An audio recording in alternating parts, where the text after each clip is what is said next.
સુરતના ઇતિહાસની સૌથી કાળી અને હૃદયદ્રાવક ઘટના એવી સરથાણા તક્ષશિલા અગ્નિકાંડને આજે 24 મેના રોજ પૂરા 7 વર્ષ પૂર્ણ થઈ ગયા છે। સમય વહી ગયો છે, પરંતુ પોતાના વહાલ સોયા સંતાનો ગુમાવનારા પરિવારોના આંસુ હજુ સુકાયા નથી। આ ગોઝારી ઘટનાની વર્ષી નિમિત્તે આજે સુરતમાં ગમગીનીનો માહોલ જોવા મળ્યો હતો અને લોકોએ તે માસૂમ આત્માઓને યાદ કર્યા હતા। આ દુઃખદ અવસરે સરથાણા નેચર પાર્ક સામે આવેલા નવનિર્મિત તક્ષશિલા સ્મારક હોલ ખાતે એક વિશેષ શ્રદ્ધાંજલિ કાર્યક્રમ અને શોક સભાનું આયોજન કરવામાં આવ્યું હતું। આ સભામાં મૃતક વિદ્યાર્થીઓના માતા પિતા અને સગા સંબંધીઓ મોટી સંખ્યામાં હાજર રહ્યા હતા। પોતાના બાળકોની તસવીરો સામે મીણબત્તી પ્રગટાવતી વખતે વાલીઓની આંખોમાંથી આંસુ સરી પડ્યા હતા અને વાતાવરણ અત્યંત ભાવુક બની ગયું હતું। ઉલ્લેખનીય છે કે 24 મે 2019ના રોજ સરથાણા જકાતનાકા પાસે આવેલા તક્ષશિલા આર્કેડના ચોથા માળે ભયાનક આગ ફાટી નીકળી હતી। આ બિલ્ડિંગના ચોથા માળે ગેરકાયદેસર રીતે ફાઇબર અને પ્લાસ્ટિકના ડોમ સ્ટ્રક્ચર ઊભા કરીને આર્કિટેક્ચર અને ઇન્ટિરિયર ડિઝાઇનિંગના ટ્યુશન ક્લાસીસ ચલાવવામાં આવી રહ્યા હતા। બિલ્ડિંગના ગ્રાઉન્ડ ફ્લોર પર આવેલા એસી યુનિટમાં શોર્ટ સર્કિટ થતાં લાગેલી આગ ફ્લેક્સ બેનરોના સહારે ગણતરીની મિનિટોમાં ચોથા માળ સુધી પહોંચી ગઈ હતી। આ દુર્ઘટનામાં 22 માસૂમ વિદ્યાર્થીઓના કરુણ મોત નીપજ્યા હતા। બિલ્ડિંગમાં ઉપર જવા આવવા માટે માત્ર એક જ સાંકડી લાકડાની સીડી હતી, જે આગની ઝપેટમાં સૌથી પહેલા સળગી ગઈ હતી।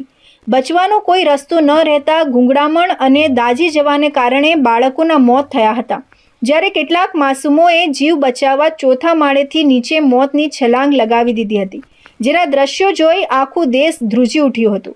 આ અગ્નિકાંડ બાદ ક્રાઇમ બ્રાન્ચે બિલ્ડર્સ દિનેશ વેકરિયા, જિગ્નેશ પાગડાળ, ક્લાસ સંચાલક ભાર્ગવ બુટાણી સહિત સુરત મહાનગરપાલિકા અને ફાયર વિભાગના ભ્રષ્ટ અધિકારીઓ મળી કુલ 14 લોકો સામે સાપરાધ મનુષ્યવધનો ગુનો નોંધી જેલ ભેગા કર્યા હતા। પરંતુ કમનસીબી એ છે કે આજે 7 વર્ષ પછી આ કેસના તમામ 14 આરોપીઓ જામીન પર મુક્ત થઈને ખુલ્લી હવામાં ફરી રહ્યા છે, જે પીડિતોના જખમ પર મીઠું ભમરાવવા સમાન છે। હા, જયસુખભાઈ ગજેરા, તક્ષશિલા અગ્નિકાંડમાં અમારી દીકરી ગ્રીષ્મા ગજેરાનો ભોગ લેવાયો। આ દુર્ઘટનાને આજે 7 વર્ષ પૂરા થયા। 7મી વાર્ષિક શ્રદ્ધાંજલિ રૂપે અમે 22 પરિવારો આજે શ્રદ્ધાંજલિ આપવા અહીંયા એકઠા થયા છે। આ કેસમાં અત્યારે અમારે સેશન કોર્ટમાં કેસ ચાલે છે અને જે તપાસ થઈ જોઈએ એ તપાસ અધિકારી દ્વારા તપાસ પૂરી થઈ નથી। ચાર્જશીટ 6000 પાનાની 6 થી 7000 પેજની ચાર્જશીટ બનાવી છે, પણ એ આખી બકવાસ છે। ઇનલીગલી કન્સ્ટ્રક્શન પર જ આખી ચાર્જશીટ બનાવી છે।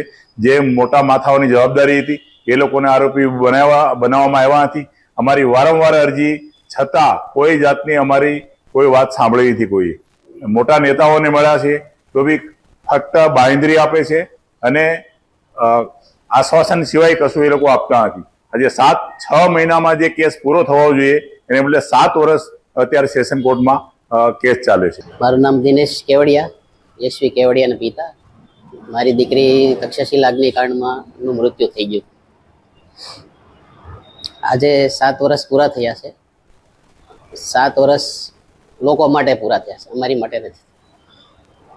અમારે તો હજી આઝાદ બનાવ બન્યો એવું અમને દેખાઈ રહ્યું છે અને 7 વર્ષના સંઘર્ષમાં હજી આજે પણ અમને ન્યાયની કોઈ આશા દેખાતી નથી અને ન્યાય મળશે તો એ કેવો મળશે એ ખ્યાલ નથી, કારણ કે ચાર્જશીટ પ્રમાણે કેસ ચાલે છે। ચાર્જશીટ જ અધૂરી બનાવેલી છે। તંત્રની બેદરકારી ચાર્જશીટમાં ક્યાંય લેવા મને છે। આવી પ્રાઇવેટ પર્સન અને અધિકારીઓને અંદર કરી અને નાના અધિકારીઓ નાખી અને કેસ ચલાવવામાં આવે છે। છતાંય 7 વર્ષ થયા, ખાલી ઇનલીગલ કન્સ્ટ્રક્શન ઉપર જ આખો કેસ ચાલે છે। ફાયર બ્રિગેડ આવી ગયું હતું, એ પછી બચાવ કેમ ન થયો? એકેય બાળક ફાયર બ્રિગેડ કેમ ન બચાવી ગયું? એની ઉપર કોઈ ચર્ચા નથી, એક લાઈન પણ ચાર્જશીટમાં નથી।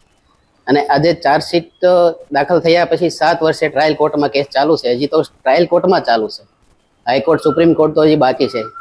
કેટલા વર્ષ થશે અમને કંઈ ખ્યાલ નથી અને કેસ ચલાવવામાં જેણે ચાર્જશીટ બનાવી છે અધિકારીઓ, ડીસીબીના ક્રાઇમ બ્રાન્ચ ડીસીબીના અધિકારીઓને વોરંટ કાઢવા પડે છે, તો એ તો કોર્ટમાં જુબાની દેવા આવે છે।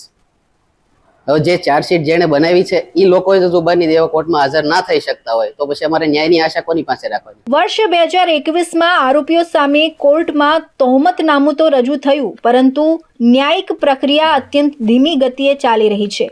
કાનૂની વિલંબથી કંટાળીને એક પીડિત પિતા દિનેશભાઈ કેવડિયાએ આખરે સુપ્રીમ કોર્ટમાં જનહિત અરજી દાખલ કરી છે.